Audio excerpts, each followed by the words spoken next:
Hi everyone, this is Mindy Eggen for Lawn Fawn, and in today's video I am going to take a winter scene and turn it into a fall scene. I apologize if I sound a little stuffy as I'm just starting to get over a head cold.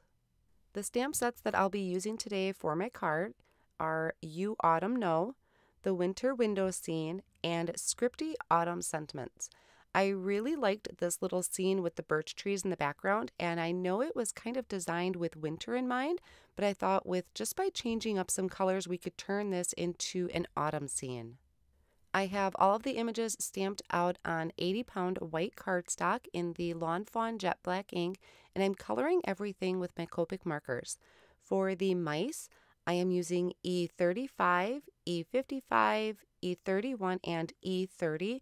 I don't remember what I used for the bellies. I think it was like maybe E50s, kind of the lightish color, just to add like a light peach to the bellies. And then for the nose and the ears, I will be adding R21. I really like adding unique colors to my fall leaves, so that's what I'm going to use today, starting with a BG color. So this is BG49. I'll also use BG13 and BG11 to blend that out. And then I'm also going to go to my pile of leaves, and I'm just picking a few out of that bunch, and I'm making sure they're not touching each other, so they're kind of spread out throughout the pile, and just using those same three colors to blend that out. Then I will move on to a deep orange. So for this one, I am using YR09, 04, and 14.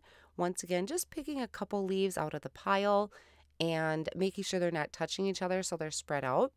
Then I have yellow that I used was Y18, Y13, and Y11. And I'm going to finish off by this really bright magenta color. And I love adding this kind of pinkish purplish color to the leaves. So this one is RV66, 55, and 63. For the window, I'm going to do a lot of Copic coloring. You could cut these images out of masking paper or Post-it tape and mask them off if you want to do some ink blending, but I found Copic coloring was just as quick. So for the grass, I'm using G07, YG25, YG23, and 21. And you can see that it does show the lines of the marker quite a bit, but I'm going to come back in and add a second layer. And once that cardstock is really nice and wet from the Copic markers, it does blend together a lot better. It's a little trickier when you have such a large area, but that's where I like to come over and, well, go over it twice. Now for the background, I really wanted kind of a pinkish, orangish sky. So on the bottom, which is closest to the grass line, I did R22, 21, and 20. Then I flipped my cardstock, and starting from the top, I am using YR04, 02, and 01. So my two lightest colors are going to kind of meet in the middle and blend together real nicely. I'm going to work on just one section at a time, so kind of in between the trees, and continue using those same colors, starting with the light reds and then moving into the orange and blending those two together. I think this makes a really cool autumn background, and I just left the birch trees white. I didn't add any shading to those at all. I could have added maybe a warm gray or a light gray, but I was happy with them being bright white. Then I just lined up all of the coordinating dies, and I ran in through my die cut machine, and now I'm going to work on the sentiment. So I did die cut out that window. Don't necessarily have to if you want to have more of a flatter card front or more of a one layer style card. I could have just stamped that right on the card front, but I wasn't sure if I wanted to add dimension to that window yet. So I did die cut it out. I lined it up on my card front, which is 4 1/4 by 5 1/2, so I could stamp that additional sentiment towards the bottom.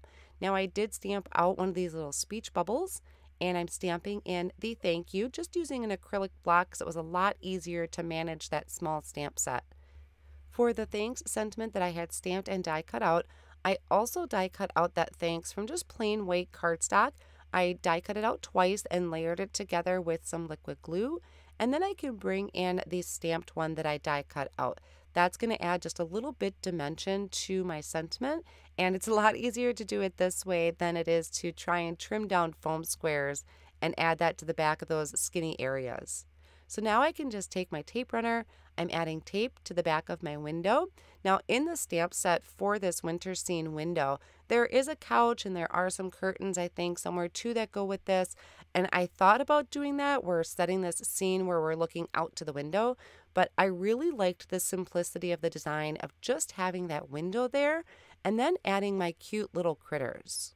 After I attached my thanks sentiment down at the bottom, I'm going to start bringing in my other images, starting with the leaves. So my pile of leaves, I'm going to add right off to the corner there with a tape runner. I also thought about doing this before attaching that window so I could trim the excess off and make it look like you're really looking out the window. But I kind of really like the design of the leaves and the mice kind of floating into the scene or hanging off of the scene. It was just kind of the mood I was in, but definitely could trim those off before attaching the window and really give it that window vibe. The leaf I also attached with tape runner, and then the mice I added foam squares to. I really tinkered around with the speech bubble. I wasn't sure if I was going to add it or not because I thought it was kind of getting lost in the white trees, but it was just such a cute little tiny speech bubble. I decided to add it, so I added a foam square to the back and attached that next to my little mouse. I really hope you enjoyed this clean and simple fall window scene. Thank you so much for joining me, and I'll see you again soon.